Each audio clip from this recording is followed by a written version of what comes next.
सभी को प्रेज और जय मसीह की सुबह की प्रार्थना में, सुबह के 8 बजे की प्रार्थना में आप सभी का स्वागत है। मेरे जी तो आज 1 तारीख है और अक्टूबर लग चुका है और 1 तारीख का संडे है। आप सब बिजी होंगे, प्रार्थना भवन जा रहे होंगे या ऑनलाइन मीटिंग देख रहे होंगे, लेकिन समय निकाल कर ये अक्टूबर की प्रार्थना जरूर कर देखना, सुनना और रिसीव करना, क्योंकि परमेश्वर ने बहुत बड़ी बात इस अक्टूबर में बताई है। आइए प्रार्थना करेंगे। धन्यवाद करते पिता परमेश्वर, पूरे महीने को और इस साल के बाकी महीने को मैं सौंपता हूँ। पिता, जैसा आपने बोला वैसे ही होगा। मैं विश्वास करता हूँ हर एक भविष्यवाणियाँ आपकी ओर से पूरी हो रही है और होती रहेगी, क्योंकि वो आपकी भविष्यवाणी है। पिता परमेश्वर, आज की प्रार्थना, आज के महीने को मैं सौंपता हूँ। हर नुकसान बीमारी तो अपनी बचा के रखना। जितने लोग तेरे पवित्र भवन जा रहे हैं उनसे तू बातें करना, और जितने लोग ऑनलाइन मीटिंग देख रहे हैं उनसे भी तू वचन के द्वारा बातें करना। पिता, जितने लोग इस मिनिस्ट्री से जुड़े हुए हैं वो पिता आपके साथ जुड़े हुए हैं, उनके जीवन में अद्भुत काम करना, यीशु मसीह के नाम से मांगते हैं, आमीन। बिल्कुल मेरे अजीज, तो आज संडे है और आज आप लोग बिजी होंगे, मैं जानता हूँ, लेकिन थोड़ा सा समय जरूर निकालना। अक्टूबर का महीना लग चुका है और परमेश्वर ने कहा है अक्टूबर के महीने में बहुत बड़ी भविष्यवाणियाँ पूरी होगी, यानी कि आपकी सारी भविष्यवाणियाँ पूरी होगी। परमेश्वर आपको मुँह मांगा वरदान देंगे और हर एक इंसान गवाही देगा। लेकिन कब? जब परमेश्वर ने जो काम बताया है अब वो काम करोगे, परमेश्वर आपके काम करेगा। हालेलुया। क्योंकि अक्टूबर के महीने की भविष्यवाणियाँ वर्क के ऊपर है। जब हम परमेश्वर के लिए कुछ करेंगे, जैसे एक विधवा ने करा प्रभु के दास के लिए, तो परमेश्वर ने उसके झरोखे खोले थे। हालेलुया। तो सेम कंडीशन है, जो करेगा परमेश्वर काम, परमेश्वर इस महीने वो करेंगे जो आपने सोचा नहीं होगा। लेकिन आज जो अक्टूबर के महीने में जो आज आपने देखा है, हम हर महीने की शुरुआत एक वचन से करते हैं ताकि हमारा पूरा महीना सुरक्षित जाए, परमेश्वर में जाए। आज हो सकता है कि इस महीने आपके बहुत सारे काम पेंडिंग हो या बहुत सारी चीज़ें आपकी पेंडिंग हो, आपको इंटरव्यू देना हो या आपके एग्ज़ाम चल रहे हो या आपको रिश्ते देखने जा रहा हो या कोई रिपोर्ट आने वाली है, या हो सकता है आपकी डिलीवरी आपकी बेटी के या आपकी बहन के या आपके पत्नी के डिलीवरी होने वाली हो, किसी न किसी के, तो परमेश्वर उनकी भी सहायता करेंगे। और हर एक काम पर हर एक टाइम पर आपके साथ खड़े रहेंगे। कब? जब हम प्रार्थना करके हर काम पूरे करेंगे। तो आज 1 तारीख देखो संडे की है, प्रार्थना भवन जरूर जाना, परमेश्वर से बात करना, परमेश्वर आपसे बात करेंगे और वचन के मुताबिक परमेश्वर हमसे प्रार्थना करेंगे। आइए प्रार्थना करें। धन्यवाद करते पिता, मेरा बोलना, वचन का पढ़ना ग्रहण हो गया, यीशु मसीह के नाम से मांगते हैं, आमीन। वचन दिया पर आपने मुझे, नीति वचन 3:6 लिखा है, उसी को स्मरण करके सब काम करना। आज हम उसी को स्मरण करके सारे काम करेंगे। फिर क्या लिखा है? उसी को स्मरण करके सब काम करना, तब वह तेरे लिए सीधा मार्ग निकालेगा। क्या बात है, तब वह तेरे लिए सीधा मार्ग निकालेगा। परमेश्वर आज आपको टेढ़े मार्ग से, उलट फिर के मार्ग से बचाएंगे। हो सकता है कि आपके पति के जीवन में टेढ़ा मार्ग हो, आपके बेटे के, आपकी बेटी की या आपके खुद के जीवन में टेढ़ा मार्ग हो। वो टेढ़ा मार्ग जो शराब के ठेके पर जाता है, वेश्यागर्दी पर जाता है, गंदे कामों पर जाता है, या आलस का हो, या नींद आने वाला हो प्रार्थना टाइम में, या चर्च ना जाने वाला हो, वो टेढ़ा मार्ग शैतान की ओर से है। परमेश्वर उस टेढ़े मार्ग को आज दूर कर रहा है। लिखा है, उसी को स्मरण कर, तब उसी को स्मरण करके सब काम करना। जब खाना पकाना हो, नहाना हो, सब हो, हम जब काम परमेश्वर के लिए काम करते हैं और नाम प्रभु का लेते हैं, हमारे काम सफल होते हैं। हालेलुया। उसी को स्मरण करके सब काम करना, तब वह तेरे लिए सीधा मार्ग निकालेगा। अपनी दृष्टि बुद्धिमान न होना, यहोवा का भय मानना, बुराई से अलग रहना, ऐसा करने से तेरा शरीर भला चंगा, तेरी हड्डियां पुष्ट रहेगी। अपनी संपत्ति के द्वारा, अब देखो क्या लिखा है, अपनी संपत्ति के द्वारा और अपनी भूमि की सारी पहली उपज। ये काम बहुत बड़ा है। वचन कहता है, अपनी संपत्ति के द्वारा और अपनी भूमि की सारी पहली उपज दे देकर यहोवा की प्रतिष्ठा करना। क्या बात है। अब बहुत लोग, मैं कल एक प्रचार सुन रहा था, वहाँ के पास्टर कह रहे थे कि नए नियम में ऐसा कुछ है ही नहीं, दान ऑफरिंग का, दशवांश का, और जो भी ऐसा बोलता है वो तब बहुत अलग प्रचार कर रहे थे। तो मैंने ज़रा सुना नहीं, क्योंकि आपको पता ही कि परमेश्वर जो मैं सुनाता मैं वो सुनाता हूँ। हालेलुया। लेकिन मुझे एक क्वेश्चन था, क्या पुराना नियम क्या फिर बेकार हो गया? हम क्या ये बोले कि परमेश्वर की वो बातें झूठी हो गई है? नहीं मेरे वचन कहता है परमेश्वर युगानुग एक सा है, कल आज युगानुग एक सा है।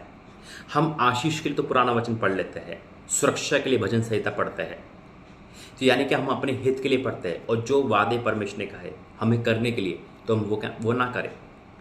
यानी कि फिर तो हम बाइबल में वही वचन पढ़ते जो हमारे सिर्फ फायदे के लिए हो। मेरे अजीज याद रखना, शैतान बहरूपिया है और वो गुमराह करने के लिए आता है। यीशु मसीह के पास भी वो वचन लेके आएगा। मैं कहता हूं कि परमेश्वर से आप पूछो खुद कि प्रभु दशवान दे या ना दे, ऑफरिंग दे या ना दे, और फिर ऐसे करके परखो। मैं नहीं कहता आपको, आप खुद बोलो, आपको खुद परमेश्वर गाइड करेंगे। मैं गवाह बैठा हूं। लेकिन ये बात कहना कि नए नियम में नहीं लिखा, पुराने नियम में लिखा है, इससे वो बात मत मानो, तो ये होता है वचन की तौहीन करना। और बहुत दुख की बात है, बहुत दुख की बात है कि हम वचन को छाट कर पढ़ते हैं। मेरे अजीजों, अगर हम नए नियम का ये कह रहे हैं कि पुराने नियम में दशमांश ऑफरिंग दान है, नए नियम में नहीं है, तो फास्टिंग भी पुराने नियम से चलती आई है, नए नियम में है। और बल्कि नए नियम में ऐसी कई बातें हैं जो पुराने नियम से मैच होती है। तो फिर हम क्या कर रहे हैं? हम तो पक्षपात कर रहे हैं। नए नियम पढ़ते हैं, भजन संहिता 23 हम पढ़ते हैं, 91 पढ़ते हैं सुरक्षा के लिए, है ना, कि परमेश्वर ने कहा है कि मैं तेरे दूत चार्ज लगाऊंगा। तो परमेश्वर भी कह सकता है कि मैं क्यों लगाऊं, मैं तो ये तो पुराने नियम में है। तो आधी बात मानता, आधी नहीं मानता। यही होता है मेरे अजीजों। परमेश्वर का वचन कहता है मेरे ज्ञान ना होने के कारण पर्दा नष्ट हो गई।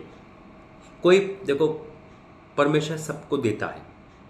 मैं फिर कहता हूं, अगर मान लो कि आप परमेश्वर के नाम से कुछ दे रहे हो, किसके नाम से दे रहे हो? परमेश्वर के नाम से। वो दास प्रभु का दास झूठा है, फरेब है, कैसा भी है, परमेश्वर न्याय करेगा। आपने दे दिया, आपका क्या गया? क्या गया आपका? मेरा क्वेश्चन है। जो नौकरी है जो आप कर रहे हो, जो बिजनेस आप कर रहे हो, वो तो परमेश्वर का ही तो है। और आपने परमेश्वर के नाम पे कुर्बान भी कर दिया, तो क्या परमेश्वर उसे कुर्बान होने देगा? वो आपको रिटर्न करवाएगा। क्योंकि आपने उस दास के नाम पे नहीं दिया, आपने उस मिनिस्ट्री के नाम पर नहीं दिया। वो मिनिस्ट्री बड़ी हो छोटी हो, चाहे यीशु चंगाई सभा हो कोई हो, आपने यीशु मसीह का आदर करके, परमेश्वर का आदर, वचन पर विश्वास करके दिया है। तो वो दास चाहे कैसा भी हो, हम न्याय नहीं कर सकते, लेकिन आपका बोना परमेश्वर को समरण आएगा। और ये प्रेरितों में भी लिखा हुआ है, तेरे दान समरण के लिए पहुंच गए। लेकिन आज कुछ ऐसे लोग जो एक अलग प्रचार करते हैं, उससे सावधान रहना। मेरे अजीजों, मैं गवाह हूं, मैंने देना नहीं करा था, मैं कर्ज में था, मैंने देना शुरू करा, आज हवाई जहाज में घूमता हूं आपके आंखों के सामने। मैं गवाह हूं कि मैं 100 रुपए के लिए तरसता था, और जब देना शुरू करा तो आप गवाह हो। हालेलुया, मेरा परमेश्वर गवाह है।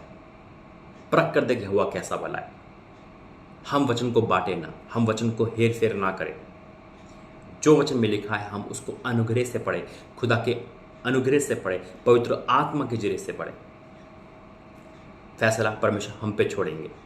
अगर हम पक्षपात करते हैं कि आधा वचन तो हम पुराने से पढ़ रहे हैं और जो देने की बात आती है उसे हम बचने की कोशिश कर रहे हैं, तो नुकसान हमारा, परमेश्वर का नहीं, ना ही परमेश्वर के दासों का। परमेश्वर के दासों के साथ परमेश्वर हमेशा खड़ा होता है। हालेलुया। तो वचन कहता है, वचन क्या कहता है? अपनी संपत्ति के द्वारा और अपनी भूमि की सारी पहली उपज दे देकर यहोवा की प्रतिष्ठा करना, इस प्रकार तेरे खते भरे पूरे रहेंगे। अब यह आशीष कहाँ जाएगी? अगर हमने, मान लो हमने देना बंद कर दिया, तो यह आशीष तो रुक गई। अब साफ लिखा है, इस प्रकार तेरे खत्ते भरे पूरे रहेंगे और तेरे रसकुंडों में से नया दाख मधु उमड़ता रहेगा। वचन कहता है, हे मेरे पुत्र, यहोवा की शिक्षा से मुंह ना मोड़ना, और जब वे तुझे डांटे तो बुरा ना मानना।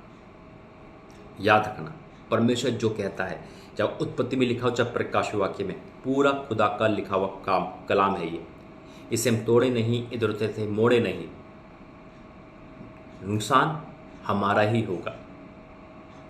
परमेश्वर हमें बचाना चाहता है। परमेश्वर किसी का भूखा नहीं है। परमेश्वर भिखारी नहीं कि वो कहता है ले दे दे। वो परखता है हमें, वो देखता है। हालेलुया। मेरा परमेश्वर इतना महान है कि मत दो किसी दास ऑफरिंग को, परमेश्वर फिर भी दासों को ऊंचा उठाने वाला है। हालेलुया। लेकिन आशीष को शैतान रोकने वाला है। इसलिए परमेश्वर, और नए नियम की बात है, नए नियम में दशमांश नहीं है ना? कितना है आपको पता है? मैं बता चुका हूं पहले। यीशु मसीह ने कहा, जो सब कुछ देता है, जो सब कुछ देता है, जिसने मेरे लिए सब कुछ, यानी कि 100%, क्या हम 100% दे सकते हैं? देने वाले देते हैं। यीशु चंगाई समय दिया है, बहुत देते हैं। और उन्होंने बहुत पाया है। मैंने गवाही सुनाई थी कोलगेट कंपनी की, वो 90% देता है और आज देखो कहाँ से कहाँ है। तो मेरे अजीजों, परमेश्वर की सब कुछ है, हम अपनी जान भी दे देंगे तो वो भी तो परमेश्वर की है। इसलिए परमेश्वर को दिन कहता है, आज अक्टूबर में प्रभु ने कहा है, बेटा देना सीखो और फिर लेना सीखो। हालेलुया। वचन साफ कहता है, इतना परमेश्वर इतना देता है ना, आपसे संभाला नहीं जाएगा। मैं लिख के दे सकता हूँ, मैं गारंटी दे सकता हूँ इस बात की।